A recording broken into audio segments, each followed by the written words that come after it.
इस कार्यक्रम के पुण्यार्जक हैं श्री अशोक जैन, मंजू जैन, वरुण जैन, मेघा जैन, ओजस्वी जैन, अनवी जैन, अंकुर जैन, समता जैन, विति जैन, अर्चित जैन, सलोनी जैन, समाया जैन, C182 राधा गार्डन, मेरठ।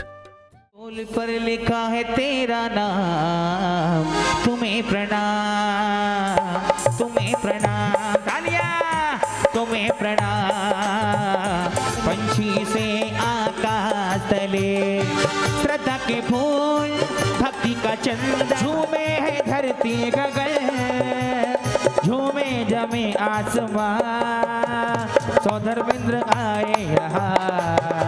जिसने भी लगाई मस्तक, जिसने भी लगाई मस्तक, उससे बिस्मिल्लाह जैसे बोले अनमोल, इनकी वाणी सुनने आ रही, हर हर बजी है की प्राणी, इनकी वाणी सुनने को मनवा का मनवा।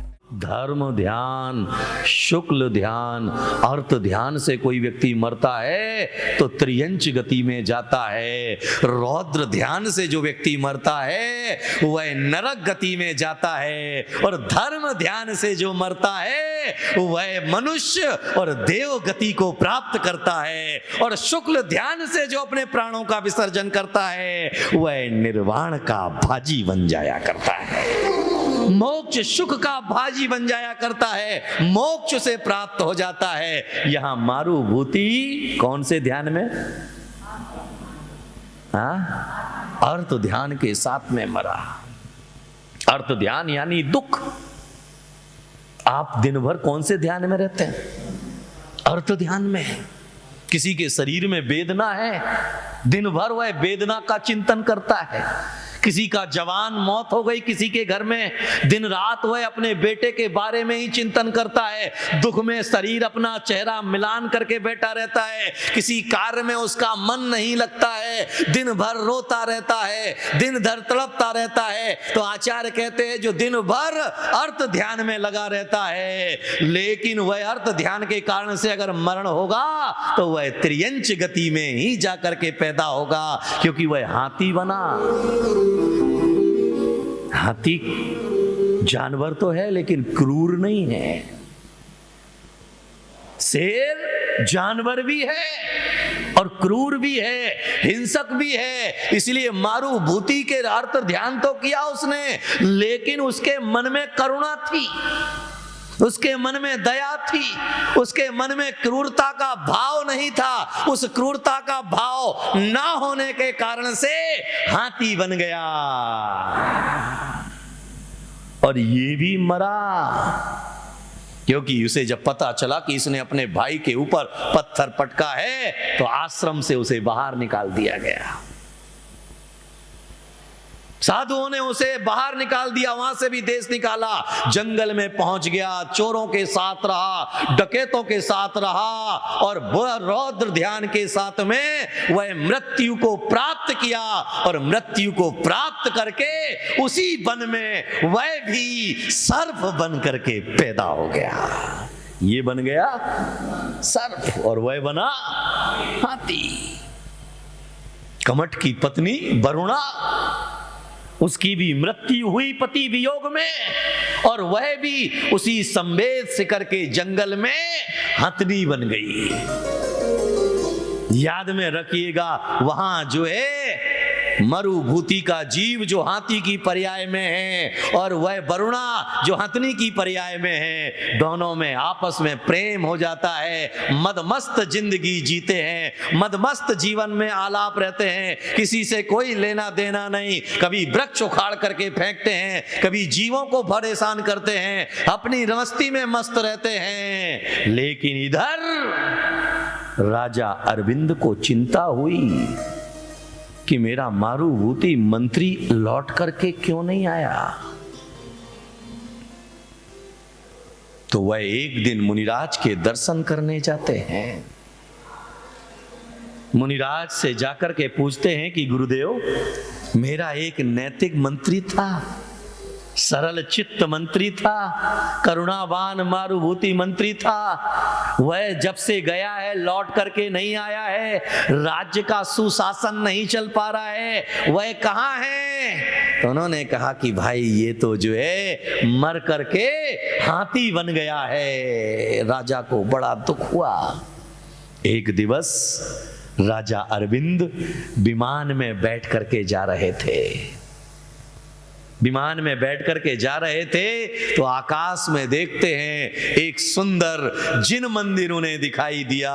बरादों का जिन मंदिर देखा। उन्होंने सोचा कि इसे मैं अपनी चित्रकारी कर लेता हूं और अपने राज्य में इतना ही सुंदर मंदिर का मैं निर्माण करवाऊंगा। वह कलम उठा करके मंदिर का चित्र बनाने के लिए जाते हैं। इतने में जो है वह बादल बिखर जाते हैं और राजा अरविंद के मन में वैराग्य उपज जाता है और वह संसार शरीर भोगों से उदासीन हो जाते हैं। राज्य पाट का परित्याग कर देते हैं और जिन दीक्षा को धारण कर लेते हैं।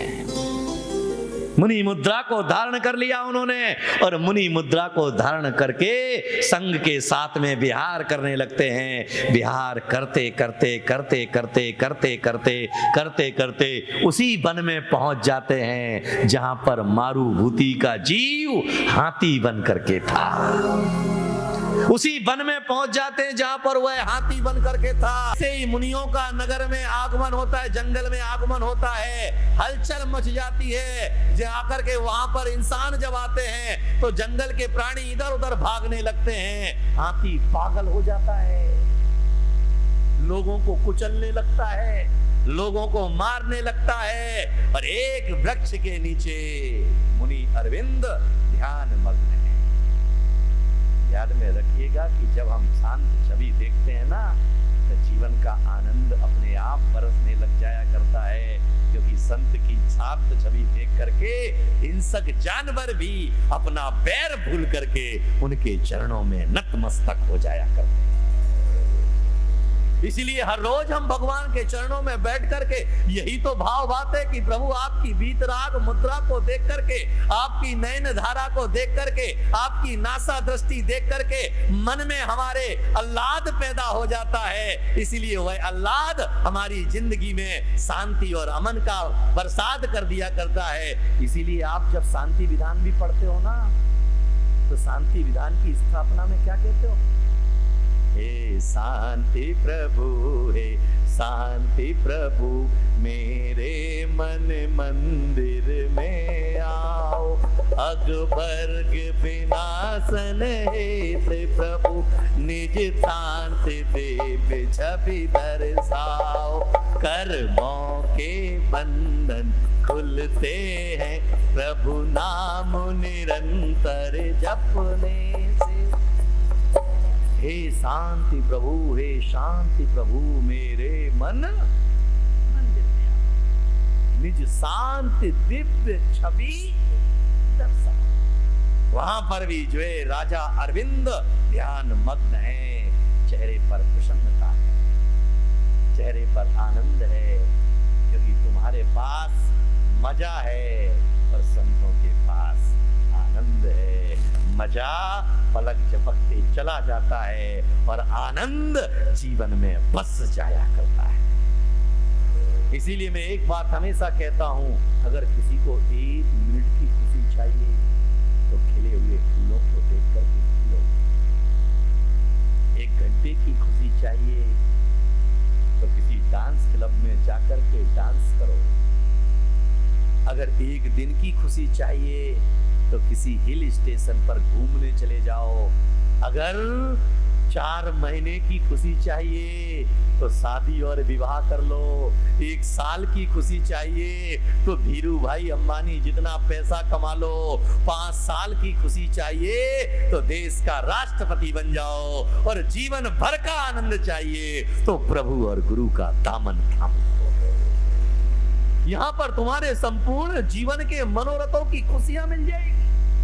अरविंद मुनि की शांत मुद्रा को देख करके जैसे ही हाथी सामने आता है उसे जाति स्मरण हो आता है। अहो, इन्हें तो मैंने देखा है, इनके राज्य में मैं मंत्री था।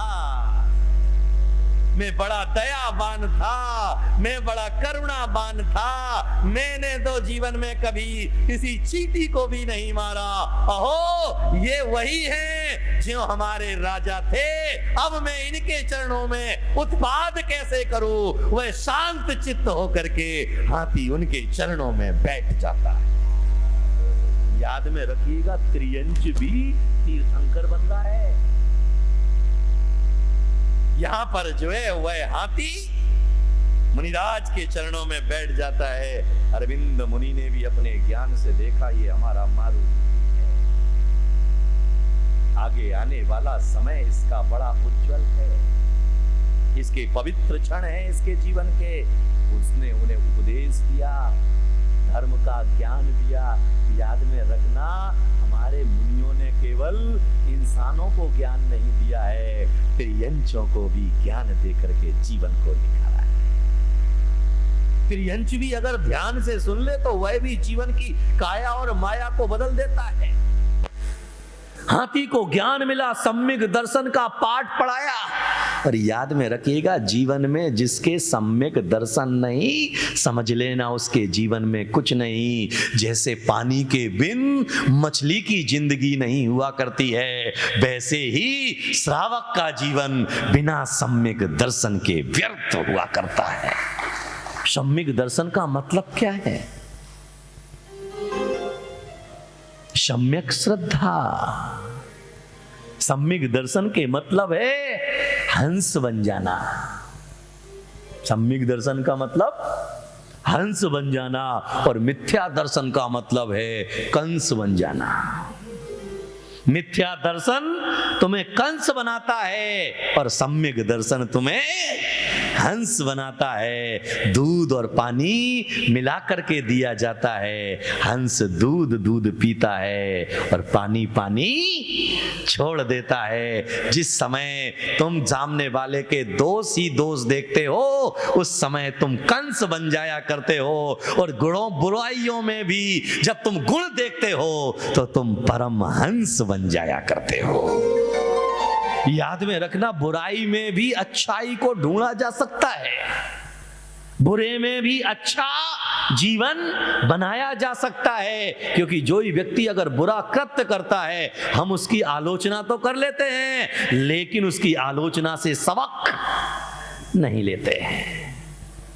सम्यक दर्शन का उपदेश दिया, उसका जो है रात्रि भोजन के बारे में उपदेश दिया, तो हाथी ने प्रभावित होकर के मन द्रवीभूत हो उठा। उसने मुनिराज से समाधि, उसने जो है 5 अणुव्रत ले लिए। कितने? ये 5 अणुव्रत कौन से? 5 अणुव्रत कौन से? अहिंसाणुव्रत, सत्याणुव्रत, ब्रह्मचर्याणुव्रत, अपरिग्रहाणुव्रत, अहिंसाणुव्रत। अहिंसाणुव्रत यानी एक देश अहिंसा का आ जाना।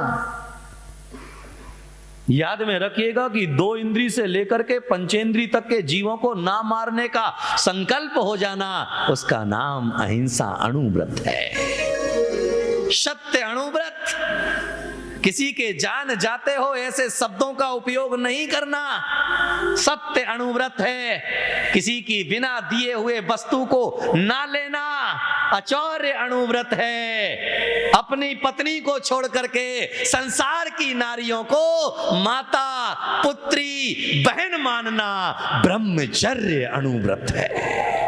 और जितनी आवश्यकता है उतना रखना परिग्रह अपरिग्रह अणुव्रत है। 5 अणुव्रत ले लिए हाथी ने। तुमने कितने लिए? तुमने कितने लिए? तुम तो जो है परिग्रह मिल तो जाए, जितना मिल जाए उतना कम। 5 अणुव्रत ले लिए, रात्रि भोजन का त्याग कर दिया। व्रत नियम संयम में जीवन जीने लगा हाथी। एक दिन वह जो है घूमते घूमते सागर के किनारे पहुंचा। पानी पीने के लिए जो है तालाब में घुसता है, कीचड़ में फंस जाता है। कीचड़ में फंस जाता है, कीचड़ से बाहर निकलने की कोशिश करता है लेकिन निकल नहीं पाता है। बंदर इकट्ठे होकर के उसे खींचते हैं। अब इतने विशाल काय को बंदर कैसे बाहर निकालेंगे? बंदर उसे खींचते हैं लेकिन वह नहीं निकलता है। इतने में ही वह कमट का जीव जो नाग बन गया था वह वहां पर आता है, उस कीचड़ के अंदर उतरता है और जो है उस हाथी को डस लेता है। हाथी को डस लेता है, उसके शरीर में पूरे बीरोग बेजहर फैल जाता है। वह समता परिणाम फिर भी नहीं छोड़ता है और समता परिणाम के साथ में वह अपने प्राणों का विसर्जन करता है और विसर्जन करके वह समता परिणाम के साथ पहुंच गया। वहां से मर के वह 12वें स्वर्ग में जाकर के देव बन जाता है। कहां पहुंच गया पार्श्वनाथ का जीव? बोलो। 12वें स्वर्ग में पहुंच गया। 12वें स्वर्ग में उसने वैभव देखा, अणिमा महिमा आदि रिद्धियों को पाया और पाने के बाद में विचार करता है, इतनी वैभव इतनी संपत्तियां मुझे क्यों मिली हैं?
इस कार्यक्रम के पुण्यार्जक हैं श्री अशोक जैन, मंजू जैन, वरुण जैन, मेघा जैन, ओजस्वी जैन, अनवी जैन, अंकुर जैन, समता जैन, विति जैन, अर्चित जैन, सलोनी जैन, समाया जैन, C182 राधा गार्डन, मेरठ। कार्यक्रम प्रस्तुति दिगंबर जैन जागरण युवा संघ रजिस्टर्ड मुंबई।